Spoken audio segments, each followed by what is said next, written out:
is I, the Robozoid, your semi-likable and occasionally tolerable curmudgeon of both the Rumble and YouTube airwaves. And, well, if there's any piece of good news that I have to share today, that, of course, is that Paramount Plus came to their senses and canceled Star Trek Starfleet Academy.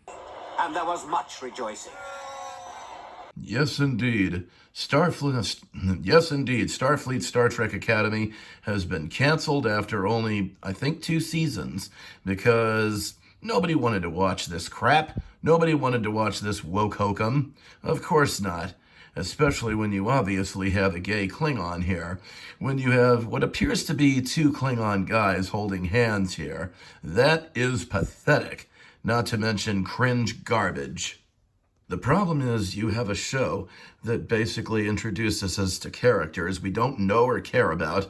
They're not introduced properly, so we have no idea who the fuck they are. And again, we have no interest because, let's face it, these are not characters that anyone can identify with or get personally invested in. Is it any wonder that Paramount Plus pulled the plug on this woke swill? Well, to begin with, we have to start with the main problem of this series, the captain herself.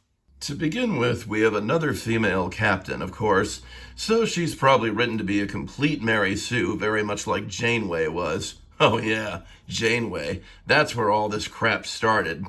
Because Roddenberry was dead set against female captains, and for good reason. Let's get into that. I don't care if you think this sounds sexist, but they never should have made female captains, and if Gene Roddenberry had survived a few more years, Janeway would never have existed.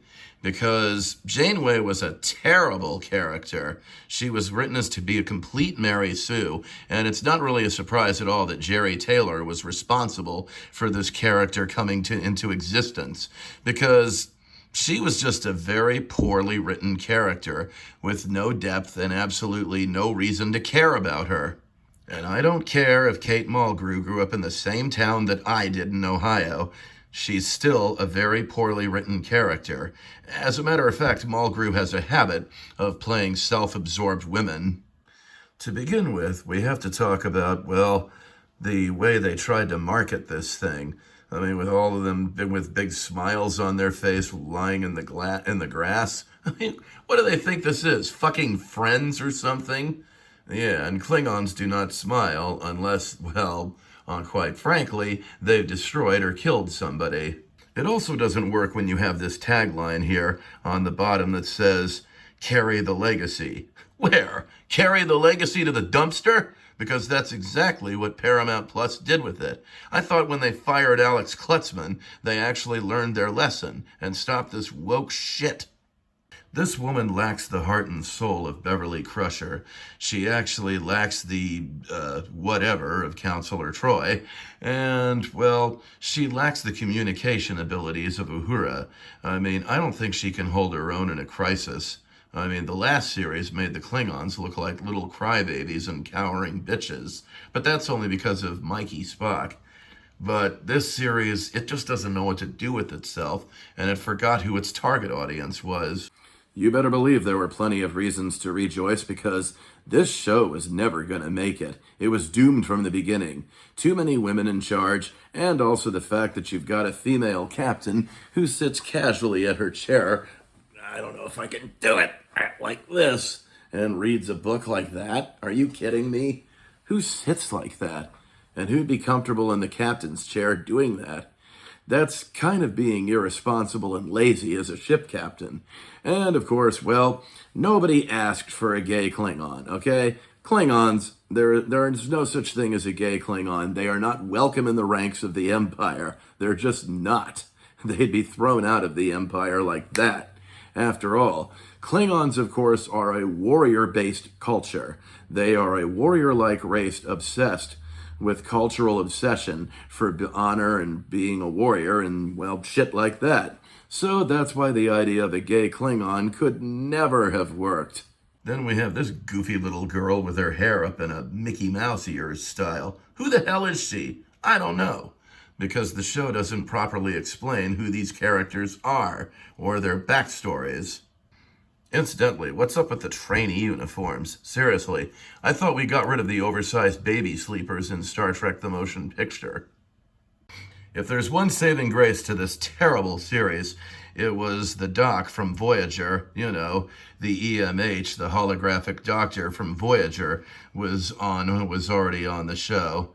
But I guess Star Trek Voyager is really where the trouble all began.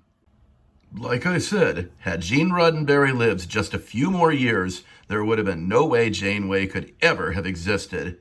And, man, do I wish that was true. Even his widow, Megiel Barrett, would have taken issue with a female captain. After all, she did play number one in the rejected pilot The Cage, and people didn't like that character because she was pretty much had a computerized mind and little to no emotion. And of course, the franchise degenerated even further when Michael Burnham was introduced, or should we call her Mikey Spock, like DVD Overlord does? Because, yeah, she pretty much was another Mary Sue that apparently Sarek favored more than Spock, because we were all of a sudden led to believe that now Spock has a human sister or half-sister that Sarek took more of a liking to. Yeah, that was bullshit, and got canceled pretty fast. Not to mention that series had made a mockery of the Klingons, and, well, they didn't look like Klingons anymore. Instead, they were cowards that easily hid and cut and run at the first opportunity. Again, a Klingon is all about courage, something that apparently modern Trek lacked. Sure, the original Trek featured a multiracial cast, but you know what? They didn't force it down our throats. They just happened to be of different races. Uhura was black, Sulu was Asian, and of course Chekhov was Russian.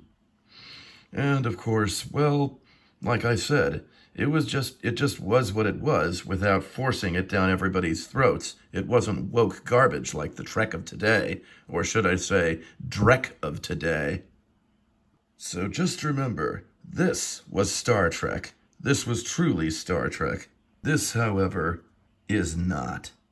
So really, there you have it. That's all I gotta say to sum up my feelings and my 2 cents worth on Star Trek, the Starfleet Academy series that was terrible, almost had 3 seasons, pretty much limped through 2 seasons, and then, like that, got canceled by Paramount Plus. And also, well, thanks to Skydance, the company that is in conjunction with CBS and Paramount, of course, which President Trump, of course, is very much part of the Skydance team there. So, yeah, you're going to have a lot of the neo-libs basically blaming, and all the woke people blaming Trump for the cancellation of this shitty series. And you know what? Bring it on. Bring it on, because we were right, you were wrong. This series didn't stand a chance. You tried to introduce an overly zealous female captain, a gay Klingon, and guess what? It didn't work, did it? So maybe next time in the future you might actually listen to the fans when it comes to, well, when it just comes to entertainment in general. It's my understanding, of course, that William Shatner is actually writing a new Star Trek script, and I trust Shatner's judgment. He's been at this pretty much from not exactly day one, but certainly for a long time. This has been the Robozoid saying, I hope you have enjoyed this video. And so the people have spoken. Starfleet Academy is history. Be here or be absolutely nowhere, and remember that wokeness is weakness.